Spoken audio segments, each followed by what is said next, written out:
Welcome to the Casey Catch Up. Today, I'm stoked to announce we've got Annie Reickert on board. We go into a bunch of things, starting with prone versus SUP downwind foiling and a few really fun runs she's done this past summer, starting at Hookeeper and finishing at Sugar Cove with some of the crew, the Maui crew, inspired by the Voyager foilers. We also talk about big, slow foils and fast conditions, like she did for her first Molokai to Oahu journey. And also similar to what a lot of people are learning to do when, I guess, going through the process of that learn to SUP foil. It's easy to paddle up a slower foil, but once you're up and going, it is faster and easier on a faster foil. We go into a bit on the benefit of winging and how it's got more people into downwinding, but I guess the importance of showing wingers the freedom of gliding down the coast without the wing, and a bit of discussion on why wing deflate downwind and maybe how that's a way to get people into it. We then go into other aspects of winging, backflips and other freestyle stuff, and being inspired by others around us, as well as self-whippings for windy waves like on the outer reefs over in Maui. We finish off by talking about her big wave goals and how waiting for that big swell at Peahi is one of her goals, and discuss a little bit of big wave toe foiling too, and how watching the likes of Zane and Kai outjaws Peahi has been really inspiring, and a little glimpse of what's next in the realm of foiling. All in all, it was a really great chat with Annie, and a really humble young lady who I was stoked would come on and chat to me in my little podcast series. So thanks for tuning in. Enjoy the chat. Until next week. All right, welcome to the Casey Catch Up. We've got Annie Reickert, which I'm so stoked to finally get a girl on. And Annie's probably the downwind foil chick to be talking to. She was the first to SUP downwind foil Molokai to Oahu, and she's a pretty cool chick. I met her at Sunset Beach. We're doing the APP World Tour Sunset Beach Pro, and it's been really cool to watch Annie grow up, because I've known her for a while now, and get into the big wave stuff, but also the foiling and everything else that you're doing. So Annie, thanks for joining us. Yeah, thank you so much. I've enjoyed watching this and listening to the podcast, so I'm excited that I actually get to come on here and talk story and talk about all the things that have happened since the last time I saw you. Yeah, we were just saying before we started recording that I haven't been overseas since 2019, and Annie's just been, I guess, within the US, but we've been trying to record this one for a while, and she's been in Hood River, in Canada, in New York, and now she's finally home, so I'm stoked to get her on. I'm back for winter time, which will be nice to kind of settle in and train for winter and kind of get ready. Yeah, and on that, like, Annie's charging jaws and all those places, so if you don't follow her already, definitely make sure you do, because she's one to watch. I'm excited to watch you this winter. But we're not here to talk about that. We will talk about it, but let's talk about downwind foiling. And I guess we had a little chat before, and you said some of the crew have been over on Maui have started doing some prone downwind foil runs, just because SUP downwind's too easy, you know. Yeah, no, I think I had a lot of fun. I've been watching all the Voyager foiler guys on Oahu, and I love seeing them, like the stoke and kind of the camaraderie they have. I feel like around like their group of foilers is so fun, and we have a lot of people that we love to downwind foil with, like with the SUP, and then we did it a lot this summer just because we had really, really strong, consistent winds. And when we weren't winging, I think the downwinding is just such a freeing, special feeling. That's just, it's something that you can't replace with anything. So we got really into, we were doing it a lot. And then from there, we were kind of like doing so many SUP downwinders. We were like, oh, well, why don't we catch a little wave at Hookeeper and pump our way 5 miles down the coast with no paddle, which I think for us, it kind of adds that extra like adrenaline rush, because you either make it down the coast and it's one of the best runs ever because you're just on this like effortless board that's so easy to pump, or you don't make it and then you either have to swim in or you have to laugh at your friends and watch them swim in. So it's been really fun to kind of get to like kind of learn how to do that and get a little bit of both in over the summertime. Yeah, awesome. So great bit of insight. But so you were starting at Hookeeper. How long were these runs before? It depends. Usually, like our go-to run with the prone foil board is just pop up at Hookeeper, like catch a little wave at middles, and then pump down to Sugar Cove. that's kind of the go-to. There was one day, that's all I've ever done. I haven't done anything longer than that. There was one day that Jack from town and Mateo, these two great kids from Hawaii, they tried to do under the harbor, and they ended up falling like 2 miles outside of Sugar Cove, and they had to paddle all the way in. So no one has really attempted one of those in our group yet. I'm sure it will be done, but we've kind of just stuck to the closer shore run. So if something does go wrong, it's easier to swim in. Yeah. So for those that don't know the Molokai run, probably the most consistent run, best consistent run in the world, I'd say. And it's in for sure. Yeah. Who keepers probably like 3/4 of a mile down the start. It's like or so from the traditional start of the Molokai Gulch, and normally you go all the way to the harbour at Kahului, which pretty much is 15 kilometres, which it's like 10 miles. Is that right? Yeah, 10 miles. Yeah. Yeah. So that's about 15 k's. That middle stretch must be like 6 or 7 kilometres, so 4 to 5 miles. Mm-hmm. Yeah. Yeah. So the first time I did a downwind run was with Jeffrey and Finn, and we started. I remember hearing about that actually. Yeah, we started at Noriega's. I used to call it Kuau Point. Mm-hmm. It's the Kuau Bay kind of. But yeah, the basically at the front of Mama's. We started there, and we went to Sugar Cove, and we all got going fine. Or Jeffrey and Finn got going fine. They sort of left me, and I got going eventually. And I came down pretty much outside Peahi, and there's a bit of reef that you can chip into, but it's not like a nice little beach break. It's a pretty heavy dumping wave, and I fell off, in between the reef and the shore, and I paddled out to the reef, and I think it took me 20 minutes to get like a perfect chip in, and then I got up and I had the most epic run from there into Sugar Cove. In the meantime, Jeffrey and Fina, where'd James go? Oh, he came down. Oh, wonder where he came looking for me. And so that was my first prone downwind foil. And so I know how hard it is. Obviously, the gear's probably come a long way. Actually, that's a good question. What equipment are you using, like compared to your SUP? So what are you using for SUP downwind foiling, and what are you using for prone downwind foiling?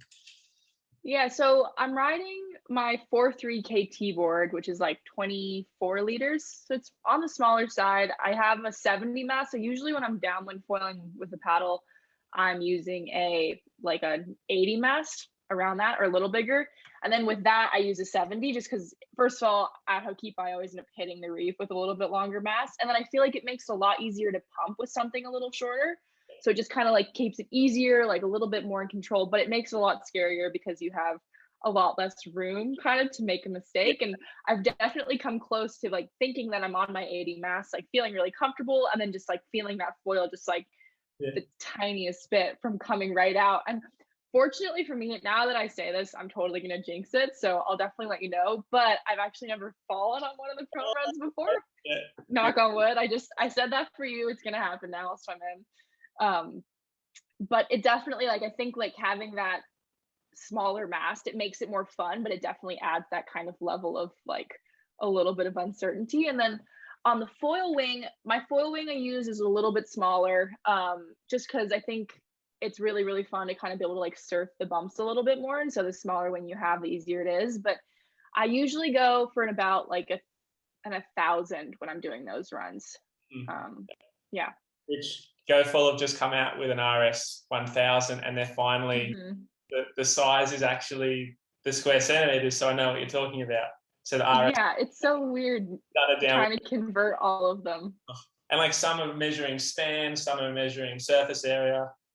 I really think for those listening, like it's good to have like a number, but you can create more lift from like a little bit of concave or a little bit of different span or whatever it is. Like it's sizes don't mean they're the same. So like if Annie's using size does not matter. Yeah, no, it's crazy because like 1,000 like low aspect surf wing versus 1,000 high aspect wing, like I couldn't do most of my runs on a low aspect wing versus like a high aspect, like makes it totally doable. So it's more about like just kind of like the shape of the foil itself, and it's about like the actual size of it, I feel like. I don't know, that's at least my opinion. Well, I tried the lift high aspect 120, which I think Jack uses a fair bit. Good runs, and the pump and glide on that thing is unbelievable. But like you look at it and it's like, it looks like a tow wing. It's so small. but it's like when you're going, like even in like 3 foot waves, I felt like I was maxing out because there's, I think it's because there's like a little bit of concave in the bottom of the foil. So it acts like a bigger foil than what it actually is. So again, that's like, I guess my example of, even though it looks tiny and like size doesn't matter, and it isn't that big and it's a small surface area, because it's got that little bit of concave, it acts like a bigger foil than what it actually is. So yeah, size is, you got to try them, I think, like for those trying to yeah, it's so hard. Like you have to like be there, try it in person. Talking about foils, like it's so fun, it's so great to hear everybody's specs, but for me, I feel like I need to be there like with the foil under my feet to fully get the understanding of it. fully, yeah. What foil brand are you using? Is it still MFC? Yeah, so I ride MFC and then also the hydrofoil company. So it's kind of like a weird relationship. Yeah. MFC they mass produce the hydrofoil company's designs.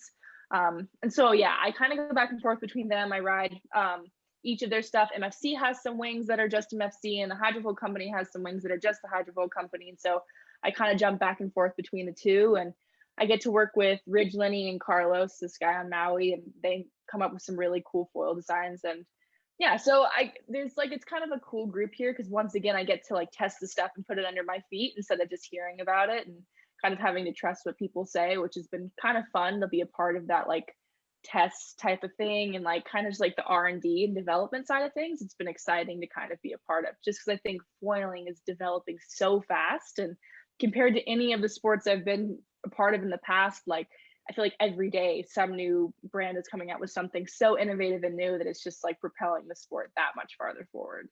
Yeah, no, absolutely, and what a great opportunity. I guess I'd expect, yeah, you'd be on the cutting edge stuff if you're working with Carlos and the Lennys to sort of. How much is Kai helping out with that, or is Ridge doing more of the heavy lifting?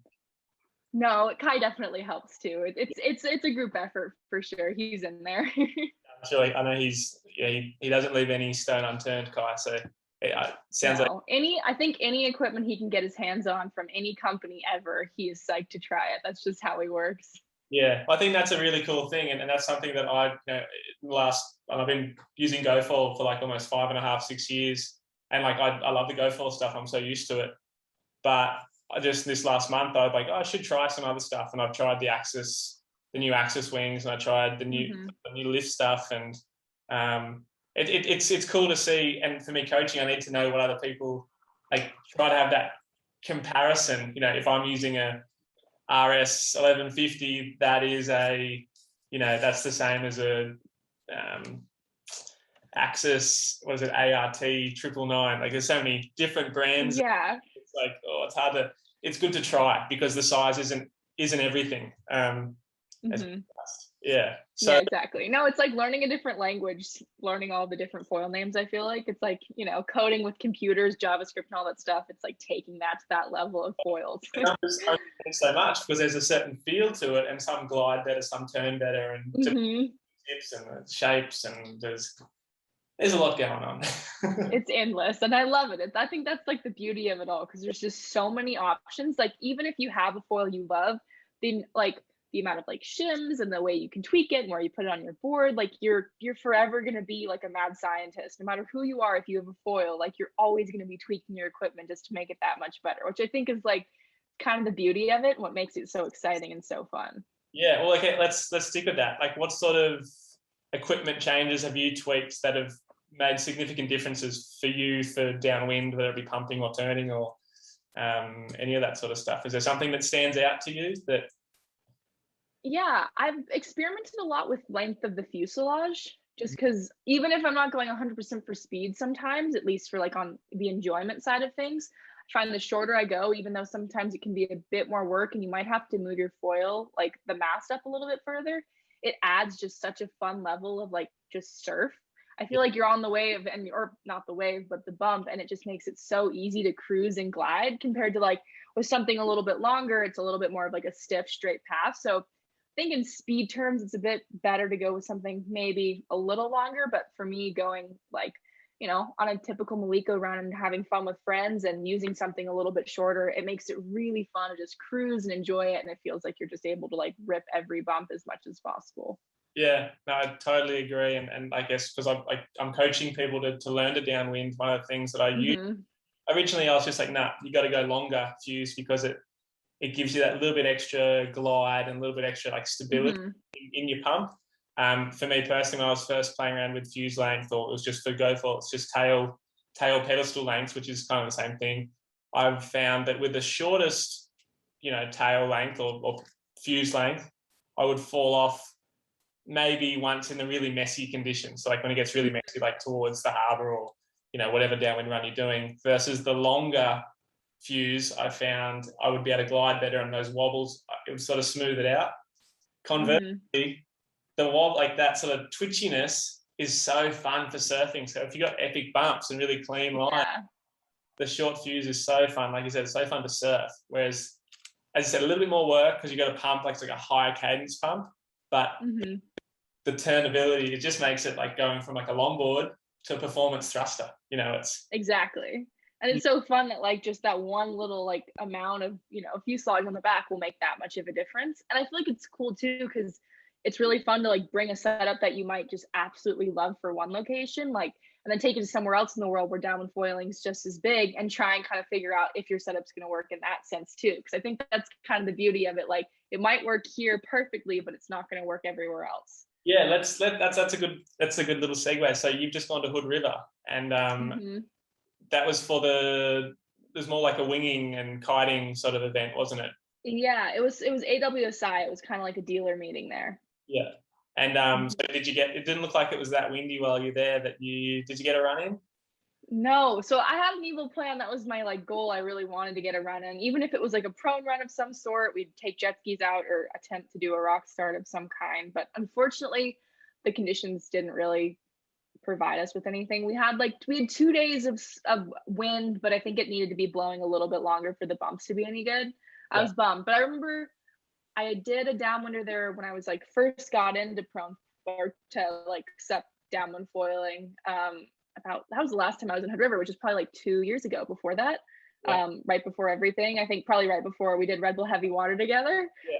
And I remember it was so different. Like I was on the equipment that I was used to on Maui, and I came and tried it there, and like the bumps are so much smaller and more organized, and like the foil you need is so different. And so I was excited this time to try potentially kind of the foil setup I have now. Unfortunately, I didn't have the chance, but I kind of want to go back there, just go somewhere else and kind of see exactly how they compare.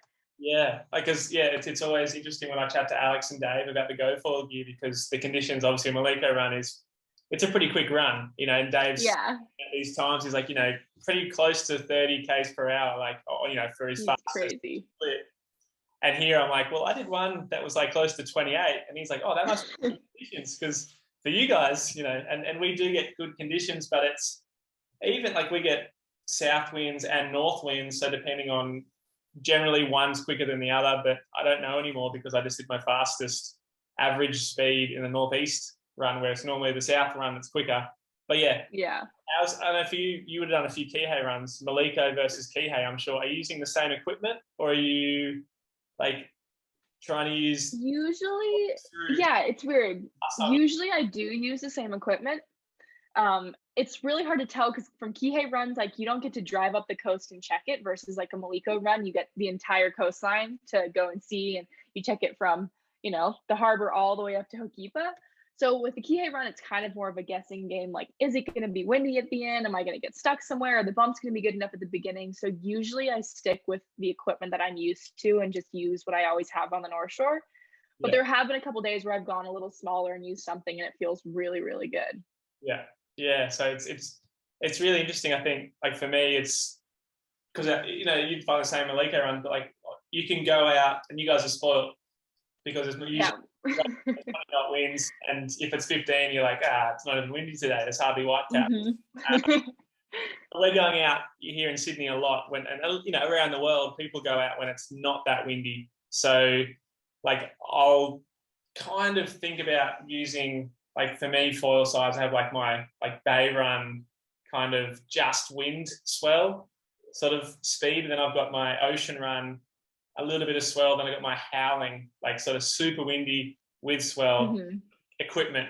And obviously I try to go as small as I can on those really windy days, But I also know that for the bay runs and like light wind conditions, I've got like a max. I need to use a certain size for it to be fun. Otherwise, I'm just pumping over the bumps, which is, it's kind of like a downwind pump rather than a downwind surf. So it's not, it's not you go slower to make it more fun. Have you, I guess Hood River, you probably experienced something like that, because it is, I found it was a bit slower there than a Molokai, for example. Yeah, no, it's a wild concept because I think with some of the wings that I used to use, at least, and I still do use a little bit of them, like they need to be going fast the entire time or they're not going to stay up. And so at that point, you're pretty much just jumping bumps the whole time. Like you're doing a race pretty much. Like you're just going straight downwind, going. And I think that has its like time and place. Like I think like an M2O setting or something like that, that's like the perfect foil. That's what you want.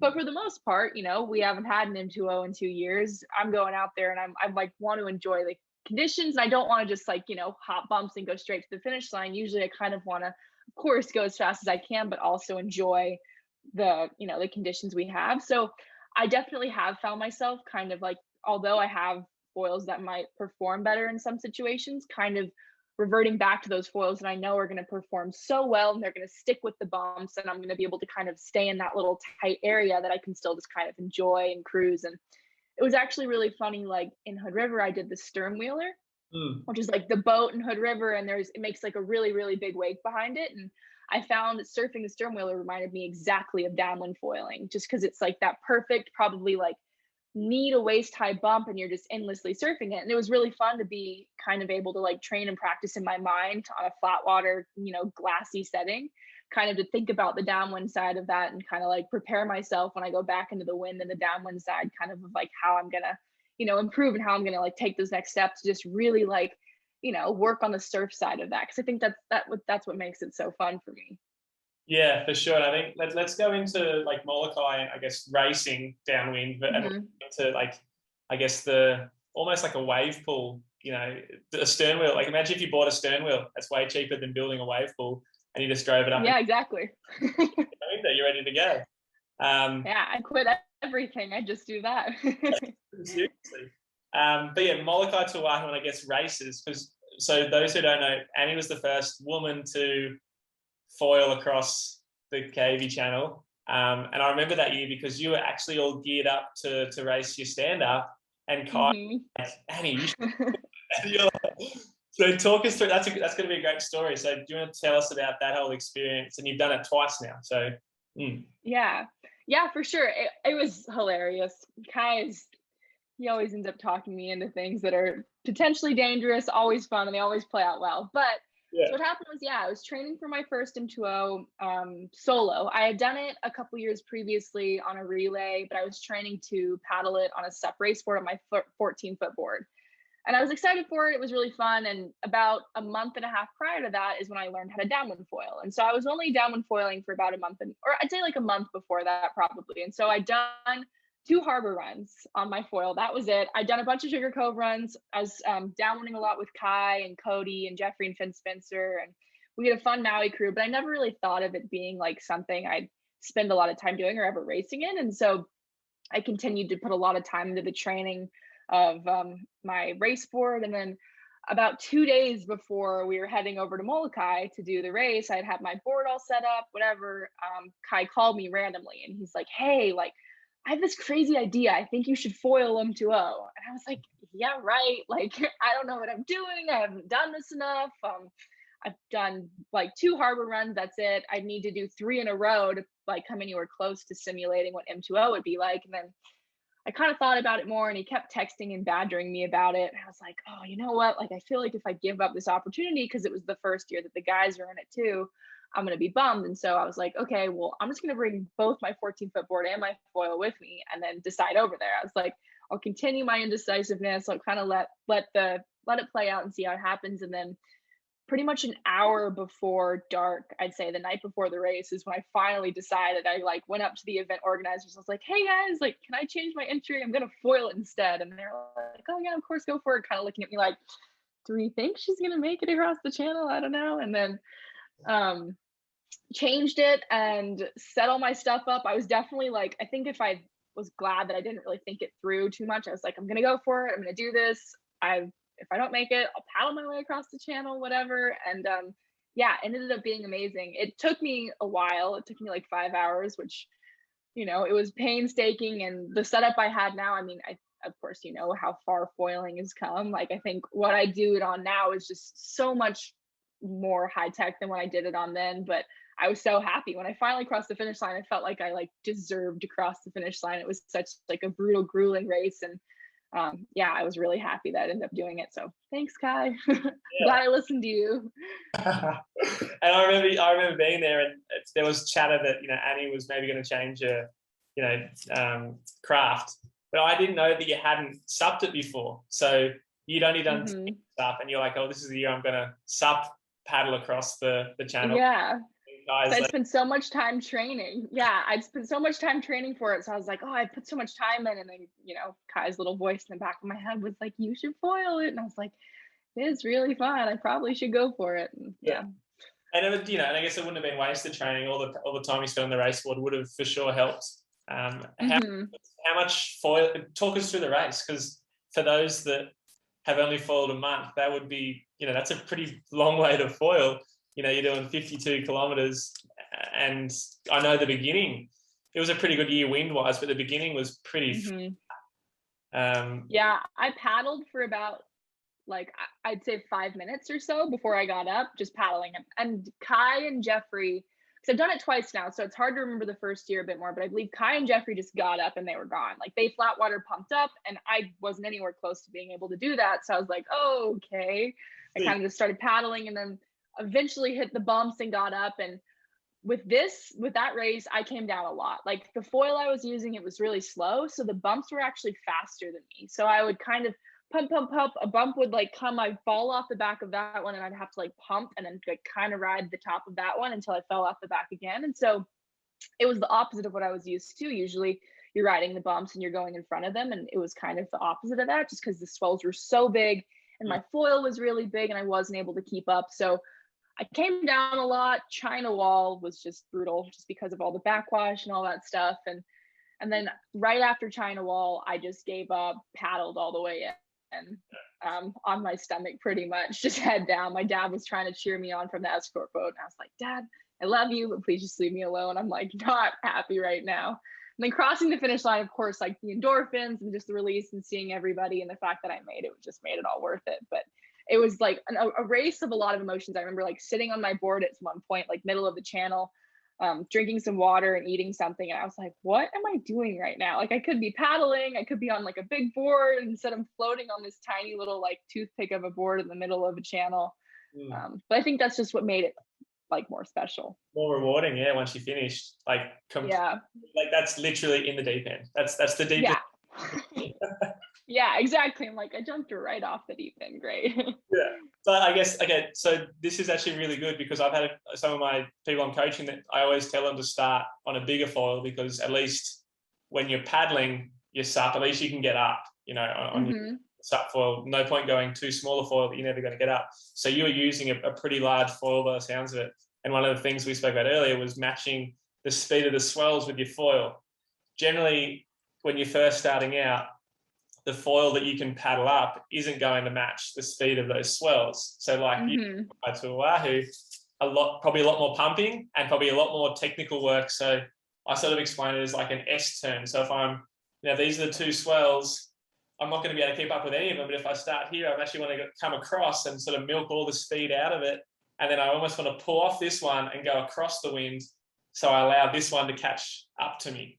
Does that make sense? Yeah. That's what I did for 32 miles completely. Yeah. So it's like you're taking off, or you get on that one swell, and it's like usually it's just like Matt Cossett calls it a packet, but most of us call it a set of waves, like a 3 or 4 wave set, and then and going way too fast, and you sort of get on them and you want to milk the speed that you can out of it, but you've got to pull off before you either the swell goes without you and you turn into going an uphill, or you breach. So do you want to, I guess, explain that a little bit, maybe some way, the little S's, or what were you doing to negotiate those, all the way across the channel? Yeah, no, for sure. I hadn't done it very much before I started that race, which I think is I mean, I had a long time to figure it out in that little period of time. But it was weird for me because usually with the foil, I was riding a Nash foil at that point, and it was a foil that had just come out. It was like still like, you know, back when downwind foiling was barely a thing, and there weren't really any foils that were made just for that. And the foil I had was good. It worked for Maliko runs, and that's all I'd ever used it on. And I was able to keep up with the bumps for the most part, but I'd only done like 2 harbor runs. And so usually the Sugar Cove bumps, when you're kind of closer to the inside, they're a little bit slower than the bumps that are way out there. And so being in a channel where the bumps are that fast, I had no idea that I was going to be kind of in a situation like that, where my foil wasn't able to perform how I needed it to in order to keep up with what was happening. And yeah, so pretty much, as you said, it's like the S effect pretty much. Like I'd be going straight, a bump would kind of come up, go over the top of me, and you can't really just keep straight pumping. It's like trying to pump up a hill. Like, can't really do that. So that's when you have to automatically kind of take like a U-turn, kind of pump back towards, or not, I wouldn't say back out, but I just kind of started pumping like towards the side, like straight side wind, and then pump, pump, pump, wait and be patient until that next bigger or, you know, same size bump eventually catches up with you. And then that's when you turn back and just kind of continue to go downwind. So I had the exact same thing happen for me. I'm sure as all your students have been feeling. It's like a really frustrating thing because you need a foil that's big enough to get up, but at the same time, once you're up, you want something so much smaller than what you have. Yeah, and a lot of people, you know, some people I'm coaching, they've come from prone foil, like just surfing, and they go to big foil. They, you know, I want them to be able to get up if they come down out in the middle, you know. So prone foiling's great. Yeah. You know, it could mean a 10, 20-minute paddle back into shore to get that chip in. With the SUP, you know, I think you and I both agree on this. With the SUP, it's probably a more free way of doing it, because if you do come down, an exit plan, you know, you can hopefully paddle up and get going. So yeah, that description I think is going to help a lot of people. And it's basically, you just can't think of, you're not surfing the one wave. You've got to think about all the energy out there and make the most of all of it. In one little bit, then you can just cut across. And what you described then, going sidewind, is something that people don't think about a lot, I think, and that's really important. When we go downwind on a foil, we can go straight, we can go 30 degrees, like we would on a SUP or any other sort of downwind craft, but we can also go like completely like 90 degrees, almost upwind. Yeah. And that is a really powerful thing, because we can get ourselves out of bad situations, but also allow everything else to catch us up. Because if we continue to go straight, we get stuck in the same spot. If we go across, we allow everything to catch up. And when something catches up to you, you can tap into that energy and glide, I guess, as best you can. Yeah. Big foiling downwind is hard, but it teaches you, I think it teaches you a lot of good skills, and it's a necessary step before you get to using or paddling up on your smaller foil. For sure. Yeah. And I think, like for us, we took a lot of that kind of out of the downwind, like just SUP racing we used to do without a foil. I think a lot of it's technique. Like some of the fastest guys were just the fastest just because of like what their mind knew and what they knew how to do when it came to that. So I think we kind of took that and turned it into a foiling technique kind of thing. Like I've had so many friends who I've tried to teach how to downwind foil, and they all kill it and it's amazing, but they kind of have these like blinders on where they're just looking straight downwind and they just have their sight set on like that one horizon point. And I always constantly tell them, I'm like, look around, look to your right, look to your left, because honestly, even if it feels like even if you just go straight, you'll go the fastest, if you're able to kind of look around and tap into those bumps that you don't see if you don't kind of like tilt your head, you're never going to go the same speed as you would. So I think it's always funny to kind of like see people just kind of just barreling straight downwind versus like looking around and kind of seeing your surroundings. The ability to tap into those bigger open ocean swells that are just right next to you is kind of a cool thing too, which I think is so fun because it's such a cool skill set to develop. Yeah, and like you said, like definitely we have the advantage that we used to still SUP paddle a little. Still do. Yeah, and we had that experience, and like you said, like when I first started downwind paddling, like Livio and Jeremy Riggs and those sorts of guys were the kings downwind. But get him in a flatwater race. I remember they came to Hood River once, and it was like, who brought these guys? You know, it was like, yeah, exactly. It's like that they aren't that fit. No offense to these guys, they're not that fit, and they'd probably be proud of it. But they can read the bumps so well, and in a down situation, they're just standing there. One of the first races I ever did in Hawaii was the Dahui race over on the North Shore, and I was hanging out with JC and Riggs Napoleon, and we did a downwind run with Riggs' dad, Aaron, and one of the new Nash boards had come, and Aaron was like, "Oh no, James, you use the new one. I'll just use this old one. Like, I'm not racing. It's just cool. I'm just here for fun." And we're paddling along. We're just going past, like, sort of just past sunset, and the bump to get good. And he's way on the inside, surfing this bump, and he goes, "Oh, James, you're paddling hard, huh?" And he's just getting, I'm like paddling my ass off because I haven't. And he's like, "Well, keep it up." And he just basically glided past me, like I was not even moving. Yeah. And I'm on the brand new, I think it was the Nash Javelin, and he was on the old banana Nash that was super heavy. He's just surfing this bump, and I'm paddling as hard as I can. And that's a really good, I guess, metaphor for people foiling now. If you can tap into the swell energy and ride the bumps, you're going to go way faster than if you can just pump up and over. Especially when you're learning, you got to think about, see how slow you can go and how much glide the foil's got, rather than pumping and working too hard, which I'm sure you found at Molokai too. Definitely. Yeah, no, less is more at that point, for sure. There's and it's also about conserving energy at that point, just because for a race like I did, the more energy you can save, the better you're going to be off. And as well as learning, the more you can conserve your legs and keep them from just turning into jello, the more fun you're going to have and the farther you'll be able to go successfully.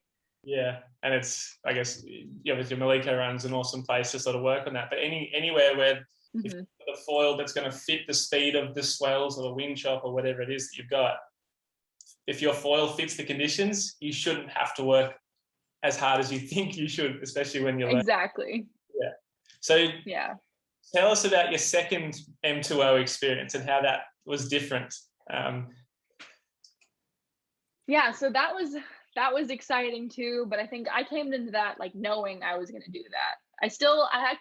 I had some pressure to do it on my 17-foot unlimited board, because at that point I had started riding for NSP, and they just make incredible race boards. And it was an old board of Travis's, and it was one that he had won M2O on, and they gave it to me, and the board is incredible. I did a Maui to Molokai race on it, and the thing just flew itself across the channel. I'd like to take credit for that crossing, and I can't. The board did all the work. It was really cool. And so I knew I was gonna I came into the opposite, knowing I was gonna foil it, and then I had this slight in the back of my mind, well, what if I could win M2O on a SUP board, racing? And Travis was trying to convince me not to foil it. He's like, "I think you should paddle it. I think you should do it." And I'm like, "But I really want to foil it." And so there was again kind of that question of what should I do? And I ended up siding with the foiling side of it, just because I think that's what my heart was telling me to do. That's what I had the most fun doing. That's just what overall made me the happiest to do. And so that crossing was a little different. I had a setup. I mean, foiling had progressed so far. I had a setup that fit my needs a little bit better. I had a longer mast. I had a better board. And so it definitely worked out a lot better. I got up a lot faster. I didn't flat water pump right off of the start. It took me probably a minute, 30 seconds to a minute to get up and going. But once I got up and going, I fell once. I was really bummed. I wanted to make it the whole way. I made it to about China Wall and then just hit a warble, and my legs were so fatigued at that point, I couldn't keep them up, and I fell, got back up, and then kept pumping. That race was incredible. I was getting up in China Wall, because I know here in my local run we have lots of China Wall-esque sort of situations where we land running out, we get all this backwash. Not as bad as China Wall, but some places are pretty good simulations of it, I guess. But I know when it's really backwashy, it's super hard to get up and going. When it's all clean and, all running the same direction, it's certainly easier. But I couldn't imagine, 45 Ks in at China Wall in the washing machine. So did it take you long to get going again? It was a mess for sure. I was trying to stay on my board. Everything was happening all at once. And I think if I had fallen much more, I hadn't fallen up until that point, but if I had fallen at all earlier, I would have struggled a lot harder. But because I hadn't had to, because I think getting up is when you exert the most energy in downwind foiling, which is the hardest part. And so I think if I had had to do that much more, I would have struggled a lot more. Unfortunately, I think it took me about probably 30 seconds all said and done from falling, hopping back on my board really fast, and paddling for probably about 20 seconds, kind of trying to find the right bump so that I wouldn't have to work quite as hard as just trying to pump up without any assistance. And it actually wasn't as bad as I thought it was going to be. I got pretty lucky with somehow all my cards aligned, and I got a little bump that pushed me up from the back, and I was so happy. Like that initial release when your board leaves the water and it's just the foil, and like I was like, oh, I just took like a sigh of relief where I was like, I did it. Okay, we're good. We'll keep going. And then I know Kai and Jeffrey, that was the year that they just had their like battle, like down to the wire, and they pumped most of the way in, at least Kai did, and I wasn't on that program. Yeah.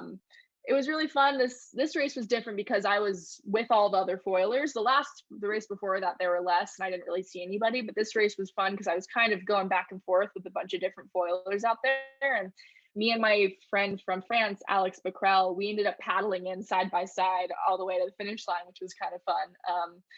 But I did end up still paddling in. I'm hoping one of these years we'll get a big south swell for M2O, and I'll get to foil all the way into the beach, which is like my dream scenario. I think it'd be so fun. How good would that be? I actually had a front row seat of that Kai and Jeffrey scenario because I was paddling on my stand up, and it was a super windy year, which it was a great year to foil, I think. When you came to the end, because there was no, it was pretty, I paddled right over the shallowest bit of reef, and I didn't really catch a wave. I think I got a swell and I just got blown off it altogether, and that's on a race board. Yeah. Foil, you're even higher, so you get blown back even worse. I was fully confused when I paddled in. Obviously, it was almost 4 hours in, and Kai goes past, and I'm like, oh, no surprise, Kai's won. And I keep paddling in, and I see Jeffrey paddling on his stomach, and I'm like, did Jeffrey go past me, or was it? And yeah, it turns out Jeffrey was a long way in front, like minutes. Yeah, he had Kai. And Kai just pumped upwind all the way in. What a beast. Yeah. I know. Pretty impressive. It's like different. Like I think everybody forgets that the race isn't over until the race is over. Like for the most part, everybody thinks that the battle is in the channel, but it's crazy when it comes down to something like that. Like at the very end where no one thought that Jeffrey would have been caught, and it was just somehow like Kai's just sheer will and strength just like overtook Jeffrey in that moment. But I was rooting for the underdog. I was rooting for Jeffrey, and I was so happy when Kai got it too. But I was like, damn it, Jeffrey, like why couldn't you just kept going a little bit longer? I think but I think I'm excited to hopefully watch them battle it out again. Maybe throw you into the mix there. And I think if it happens in the next few years, I'm really excited to see the turnout and just how many people we can get, how many girls we can get out there, and just kind of how many people we can get enjoying that run on a foil. Yeah, I totally agree. And I was, stoked to win 2019. Travis was actually on the sideline, as was Connor, because of certain events, and Travis was injured. So I was actually pretty pumped to do it again on my stand-up in 2020. Now looking like earliest it's going to be 2022. I don't think I'm going to jump back on the stand. I keep asking the organisers to do 2 separate races so I can do both. That's going to happen. Oh, you'd probably be the same. You'd love to paddle it one day too. But yeah, I guess we were talking earlier, and there's been a massive influx of foilers through wing foiling, and then it's these wing foilers to get into downwinding too, which has been so cool. But we both know that wing downwinding is very different to, I guess, downwinding prone or SUP, just because the wing gets in the way, basically. And it's like this cross between sailing and downwinding, and it's an awesome way to get people to do the runs, understand how fun it is. But I guess you do a lot of winging as well. Can you explain to us the differences that I guess you find? Yeah, I think for me, or at least what I've noticed, like the winging is easier to learn, I think, because anybody that has learned how to downwind foil knows it is no easy task. It can be so incredibly frustrating. Like I came in from a couple runs ready to quit, wanting to like run my foil over with a car, like just so done. And so, yeah, I think winging is a little bit easier to learn, and it's a really, really great kind of setting to get that feeling for downwinding, just because you can let go of that wing and you kind of get to feel what it's like to pump bumps and utilize the energy of the ocean to get yourself downwind. But at the same time, if you do kind of get to that point where you can't do it anymore, you just pop the wing up and you're able to, zip back and forth and keep going. But from what I've found, I don't downwind foil much with the wings at all. Maybe when I teach people how to wing and we kind of just float downwind, I'll do it. But I find the second I get up there and I don't want that wing in my hands anymore, I just drop it and I'm like running it over and it's in my way. And when I turn, I can't see the foil and I can't see the bumps in front of me. And so I just find that it kind of a pretty big, it hinders you in a big way. And I think anybody who has the ability to wing, if they have that determination to kind of put in the time to learn in downwind foiling, the reward you get and the freedom you feel, like not having that big clunky thing in your hands, is so worth it, just because it really opens up so many possibilities, and it lets your body move more too, I think, just because when you kind of have your hand up like this, just awkwardly holding a wing, it really kind of like limits your mobility. And then taking that out of the whole equation just really lets you kind of prepare and fully pump yourself to go downwind. Yeah, that's, you put it really well. I guess I said we both had those moments where you're winging downwind and you have the wing somehow get right in your view, in between you and yeah, blindfolded downwind. And it is the scariest thing ever, because you're like, that bump didn't just get steeper on me because I'm going to breach and go through this wing. Yeah. Really, I've seen a few people do it pretty, in the right conditions. I feel like you can, like, say the wind's a little bit cross and the swell's a different angle. I have had some fun conditions where you can really simulate that downwind experience, because the wings are just sort of, gliding and riding the swells, which is a different angle, but it doesn't happen that often. And yeah, I really want to convert those wingers into downwind foilers, so we can have, these races, or even just have, some fun sort of social downwind paddles where we can just have a big crew and everyone's just sort of zipping in around each other. And there are so many, I guess not waves, but there's so much energy out in the ocean that all downwinding, like it's such a cool thing to be sharing a bump with someone downwinding, and it's different to winging. So yeah, I'm the reason, like we spoke before, but the reason I'm doing these podcasts and doing my coaching and all the online stuff is I want more people to be downwind foiling, whether it be with a SUP or prone or boogie foil, like Matt. Sky's the limit. Yeah. Anyway, and one of the things that I've sort of played around with is to teach people, or not to teach, but something to inspire people, is the deflate, where you're going along and you deflate your wing, because then you've got your chip in, and if you deflate the wing, you sort of scrunch it up in a ball or a bag or whatever you've got, and you can downwind because you've got your chip in. And like you said, like Annie, you didn't fall off for 45 kilometers downwind. Imagine if from Molokai to Oahu, you used your wing just to get going, deflated, and then downwinded the whole way. And then when you came down, this is the bad part. I have a pump in my back, like just a normal kite pump, and I pump it up in the water. Okay, have you had that happen before? Because I've been so curious, because watching you and seeing those videos, I've been blown away. I'm like, how does he do this? Like, your ability, like, I'm not that coordinated. Your ability to deflate a wing on foil and keep going, like, I would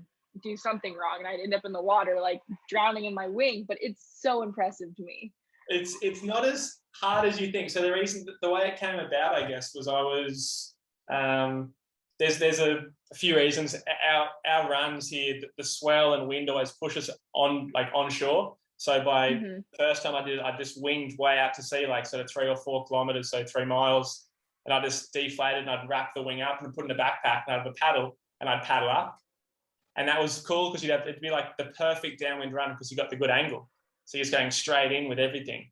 And then I had all my gear and I'm like, well, worst case, if I deflate it now, I'm just going to come down and I just have to roll it up and I can paddle up. So why don't I just try to deflate it while I'm going? And I just deflated while I was going and I'm like still going. I'm like, whoa, this is weird. You've got this chip in and you're going downwind. And then there's this one run that we have sort of up by a national park, and in a strong westerly breeze, which is offshore, we go upwind, like up a river, basically, sort of Hood River style. You go up a river and then you pack down and you come back to where you started. And you can't drive there. You just have to sort of go out into the middle of this river and come back. And it's sort of like a 5K sort of stretch. And I was like, well, this is the perfect scenario. And what I did was I'd go a little bit further out to sea because I could, and I'd just pump my wing back up and I'd go back upwind. So I did, 4 runs in the space of what you'd normally have to do. The time-wise, you'd have to do it like, it just made it better. And I'm like, well, I can pump my wing up and just go straight back up and don't have to drive, and there's no shuttle, or I don't have to do any of this stuff. So that was one of the ways I was trying to, like, in my head, I'm like, well, if I can teach a winger just to deflate and just sort of wrap the wing up, then they've got their chip in. the hard part is now convincing someone that pumping up a wing in the water is a good thing to do. Because it's not fun, like by any means. I'm trying to come up with, anyone listening, like a CO2 cartridge. Imagine I was gonna say something like that would be really cool. Yeah, and I'm sure. I'm hoping it happens, and whether it's me, whether it's someone else, I don't care. I just want someone to come up with an idea, and we'll figure it out. But that's something that I'm really excited to try, and maybe Annie, you should give it a crack one day. Yeah, no, watching you do that, I always see the videos of you, and it's so impressive. I'd definitely be up to giving it a try, just to experience it. I feel like, just because Maui, there aren't many settings where you need to have that kind of, those north days, like when it's north, and but yeah, something like that would be really cool, because I think there are those situations. I was just in Tofino in Canada, and there was one day where it was nuking, probably like 40 miles an hour, 40 knots, straight on shore, and it looked like the best downwind run ever, like double overhead bumps. And there is that kind of thing where you're like, well, I don't have a boat to drop me off 4 miles off the coast, but I could easily wing upwind and be totally fine. So given the right situation, I'd definitely be open to trying something like that, just because it sounds like quite the adventure, and what could possibly go wrong? What could possibly go wrong? And I guess nothing. The one thing that can go wrong is you don't want your bladder to fill up with water, and so that's something. No. Has that happened to you before? I've had a bit of water come in, just a little bit, and it's like, it's probably maybe a cup, and you can just sort of afterwards, and you don't really notice the weight until you go to pump it up the next time and water's spitting. Yeah. So that's, it's a little bit more maintenance afterwards. You just have to sort of hang your wing upside down and have all the bladders up, and all the water sort of drains out that way. So it's not a perfect situation, but I think with the right setup, and if a few wing brands decide to make something that's specifically designed for doing that, it could be a way to get more people into downwinding. I don't know. That'd be cool. Yeah, no, it could be cool, because like the big wave suit that I use, you have a pull vest, and so you pull it, and that's a CO2 cartridge that inflates the whole thing. So something like that, I feel like would be super cool with the wing, because in the vest that we have, there's like a valve on the back that makes sure it doesn't overinflate.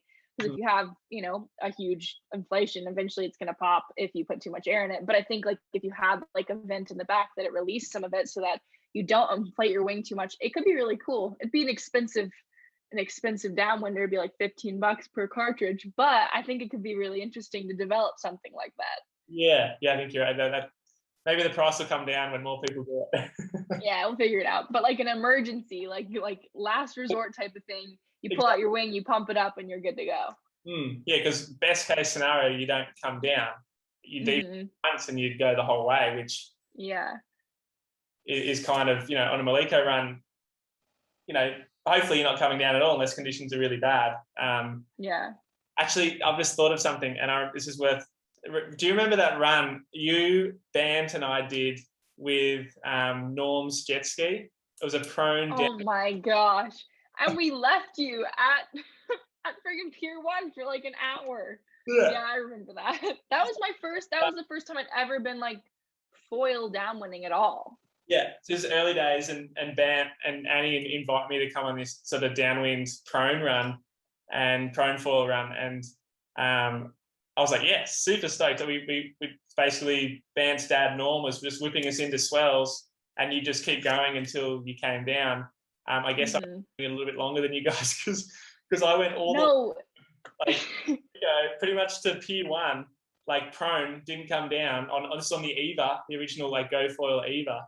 And I was thinking, like, there was a point where I'm like, well, if I come down now, are they going to be able to find me? And I'm like looking at the coast, I'm like, it's too far gone. That point was, 5 minutes ago. So I just kept going, and I'm like, I've just got to make it to the finish. And I got to Pier 1, outside, probably 2 kilometers outside Pier 1, and I come down, and I'm like, one of the sharkiest spots on Maui.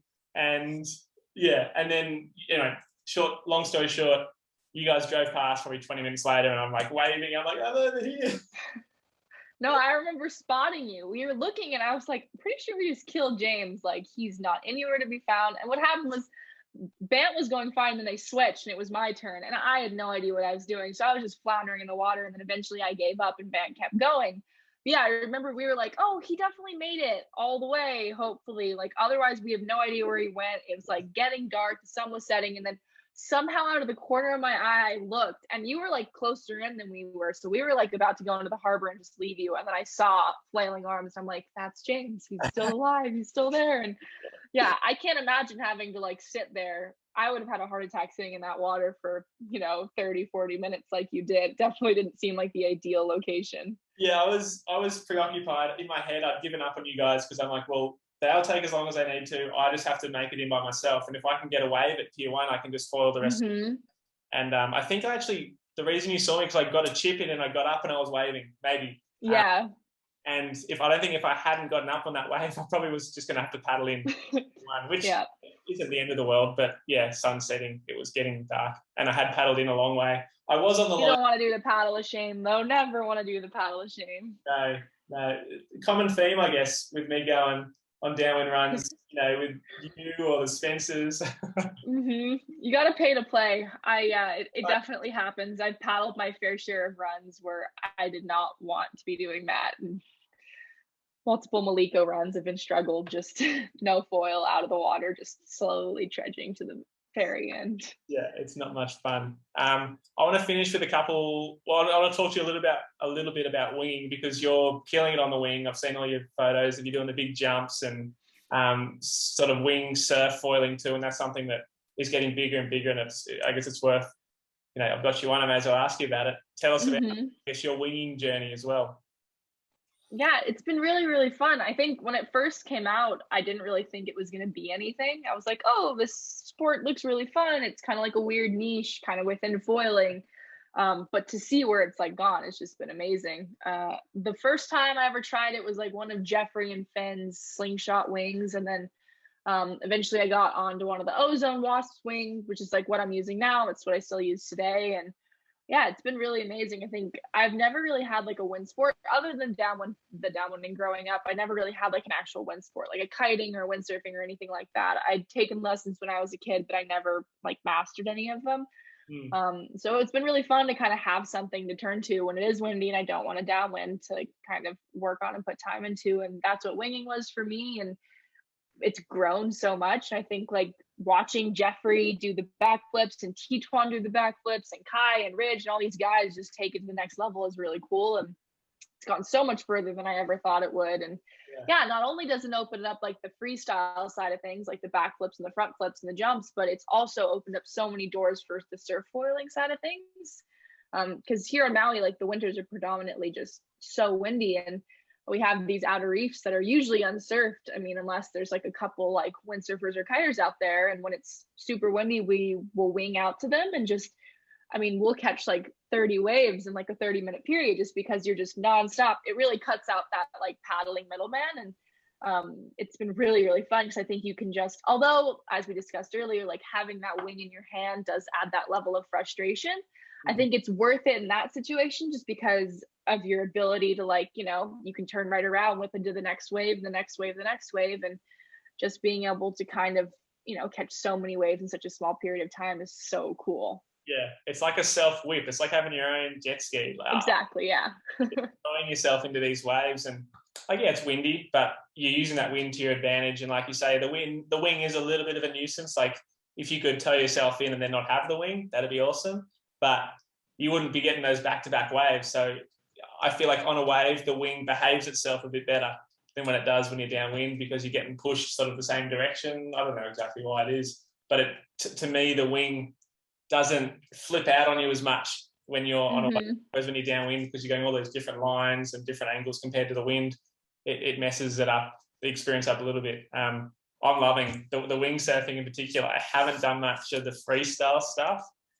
How's your freestyle game coming with the winging? I know you mentioned the backflips, but yeah, it's coming along. It's a goal of mine. It's been a goal of mine for a long time. I spent a lot of time last winter kind of doing the backflips without the wing. We were doing like the toe-ats with the waves and the flips and stuff, and that was really fun. And that was an exciting kind of thing. And so I tried a couple backflips this summer, and then ended up popping all of my wings that I was using to do backflips in the course of like a week. And I was like, oh gosh, this is going to be very yeah, not an easy thing to deal with because I had like a couple threes. Usually I use a 3 meter when I'm doing backflips just because a 4 is so hard to like get up and over your head and try and use. And I popped all of them and I got them fixed and then popped them again. And so I didn't end up actually learning how to do a backflip this summer, which was my goal. I was bummed about, but it's my goal. Like I still want to do it. I still want to figure it out. I feel like if I can do it without a wing, if I throw a wing in there one day, I'll hopefully be able to learn it.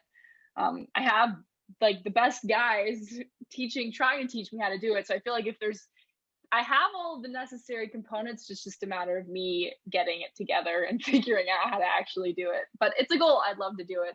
It's scary and it's a way to keep it entertaining. Yeah, to me, I feel like just the fact that you're going for it and giving it a crack is the probably like for me. I've never thought, oh, I'm going to go for a backflip. You know, I've committed to that. You know, I'm too scared. Like you say, you've gone through so many wings, and I had a friend break his nose the other day doing a 360, like a handle pass sort of thing. He just you're kidding. And he just like knocked himself out. I didn't see. Oh my gosh. Help him.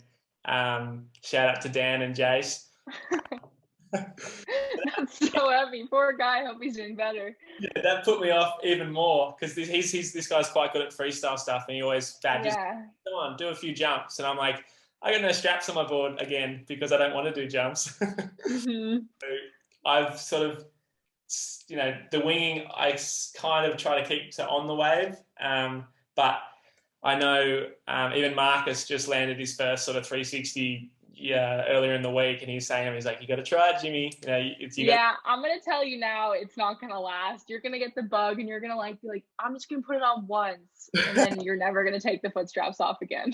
Just a fair warning. Yeah, well, lucky I've only got one set of foot straps, and I kind of go between my prone and my wingboard at the moment, off both of them. So I haven't put them back in, but yeah, I think you're right. I will. I went through a bit of an air stage on my like prone board, and that was fun. And then I landed. Okay, I've done that now, and I just haven't put them back on. But at the moment, I'm strap free. See how long it lasts. Yeah, I don't know. I give you maybe a couple more weeks, and then you'll hopefully you'll want to test it out. It's definitely like it adds. It's pretty much like a whole other sport. It's crazy because I mean the cruising in the waves with the wing is so fun, and that's more foil oriented. It's not quite as much relying on the wing. The wing's just kind of like a crutch. It's there for you when you need it, but most of the time you don't need it. Yeah. And then with the winging and like the kind of freestyle stuff, that's just like a whole other level. And that just like, it brings in people, I think, which has been cool. It's brought in a lot of like windsurfers and kiters kind of just because they did all these freestyle tricks from their sports and they're introducing it into winging. And it just adds like this kind of mixing pot of weird new things and constantly like videos I see on the internet where I'm like, I'll never be able to do that. That's unbelievable. Yeah, some of the stuff that, you know, was it Noah and Austin Tuvey are doing, like there's Kai and Titwan. Ridiculo, like, there's so many guys out there who are just unbelievable at it. It's like, I just look at it, I'm like, to me, it's just too technical. And I just put it in that's amazing. And I know, I have that like both sides where I'm like, I really want to be able to try that and do that. And I'm like, I need to take a step back, like realize like I gotta take my time, we'll see what happens. But it definitely, like watching these guys do it and push the level, it gets you to the point where you're like, oh, I really want to try it. Like you just start to kind of get like coaxed into it. Yeah, I went through a phase where it was just super windy and I had straps on my board and I just go out with the biggest wing I could get and the smallest foil and just go see as high as I could go. And that was that sort of felt a little bit more controlled, I guess. That's how it starts. You know, you get lower sense of security. Slippery slope. And all of a sudden, you're doing backflips and front flips, and luckily, I've taken the straps off for now. So stay tuned. But I'm enjoying watching you because you're boosting and sending it backflips, which to me, I haven't. I think I've tried one backflip, just getting towed into a wave, like you were saying. It's hard to get vertical. Like I've just found I kept going sideways and. It is. I perforated my eardrum trying to do that the last time I attempted those with the jet ski, and it was it was not fun. But it's really weird because like I wasn't going like perfectly back. I was like twisting my body, so I was doing this like weird corked out thing where I end up coming down like right on my side, and it was it's like a really weird thing to commit to. It's one of the scarier things to just like fully go backwards and just rely on your body movements to get you where you need to go. Yeah, you're not really convincing me. You can do it though. But I figured it out. So if I can figure it out, you got this. Okay, let's follow that. I guess you being scared and pushing yourself beyond your limits. Like I've been stoked to watching you charge in jaws. So maybe we finish up on some of this, and I guess what plans you have this winter coming.